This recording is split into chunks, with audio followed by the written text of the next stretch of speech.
Hi friends, നമുക്ക് ഇന്നൊരു soap ഉണ്ടാക്കിയാലോ.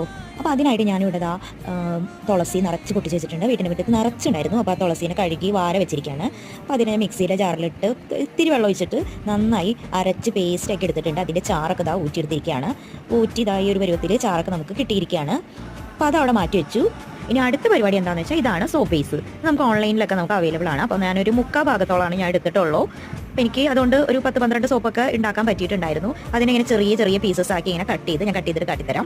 അപ്പോൾ അതേ ഫുള്ള് കട്ട് ചെയ്തെടുത്തിട്ടുണ്ട്. അപ്പോൾ എല്ലാതും കുഞ്ഞു കുഞ്ഞു പീസസ് ആയിട്ട് കട്ട് ചെയ്തെടുത്ത് അതൊരു പാത്രത്തിലേക്ക് മാറ്റി ഡബിൾ ബോയിലിംഗ് മെത്തേഡ് വെച്ചിട്ടാണ് നമ്മളിതിനെ മെൽറ്റ് ചെയ്തെടുക്കുന്നത്. അത് മെൽറ്റായി സെറ്റായി വന്നു കഴിഞ്ഞപ്പോൾ ആദ്യം നീരൊക്കെ എടുത്ത് മാറ്റി വെച്ചാൽ തുളസിയുടെ നീരും കൂടിയും ചേർത്തു. അപ്പോൾ നാച്ചുറൽ സോപ്പായ കാരണം കൊണ്ട് നമുക്ക് സ്മെൽ അധികം പ്രതീക്ഷിക്കേണ്ട. അപ്പോൾ അത് കാരണം കൊണ്ട് ഞാൻ പിയേഴ്സിൻ്റെ എസൻസും കൂടിയും ചേർത്തു. പിന്നെ ഇങ്ങനെ ഡിസ്പോസിബിൾ ഗ്ലാസ്സിൽ കോക്കനട്ട് ഓയിലൊക്കെ തടവി അതിലേക്ക് ഓരോ ഗ്ലാസ്സിലേക്കും പകർത്തിയൊക്കെ വെച്ച് 8 മണിക്കൂർ വെയിറ്റ് ചെയ്തു. നമുക്ക് അടിപൊളി സോപ്പാണ് ഇവിടെ കിട്ടിയിരിക്കുന്നത്. നാച്ചുറൽ ആയിട്ടുള്ള സോപ്പാണ്.